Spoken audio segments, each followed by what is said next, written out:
Hello, can I speak to Subha please? సుభానా? Hello, Subha అంటే సిన్నయ్య గారు సుభాష్ గారా అండి? యా.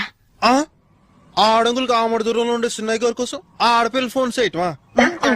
ఏటి బాబు ఈ దూరం? ఒక్క నిమిషం అమ్మా, కాలింగ్ చేస్తానే. సేకుంత్లాకియా, సేకుంత్లాకియా. నిన్నేనే. సిన్నయ్య గారు ఏం చేస్తున్నారు? ఎవరో అమ్మాయికి టెండర్ ఎత్తనాడు. ఓ, సెకండ్ మీ సంతకాలు ఎట్టేస్తున్నారా? మీకు తెలదు కానమ్మా, మా సిన్నయ్య గారు నట్టుకోవడం చాలా కట్టమమ్మా. మార్నింగ్ వెళ్ళేస్తారా, సెట్లు ఆడేసుకుంటారు. ఆ తర్వాత వాటర్ బిడ్ మీద తొంగుని గడ్డం గీసేసుకుంటారు. వాట్? పడుకుని గడ్డం చేసుకుంటారా? ఆ తర్వాత అయ్యో కాలు కిందేటి 1000 రూపాయలు ఒకటి కట్ట. ఈ డబ్బున వాళ్ళంతా ఇంతే.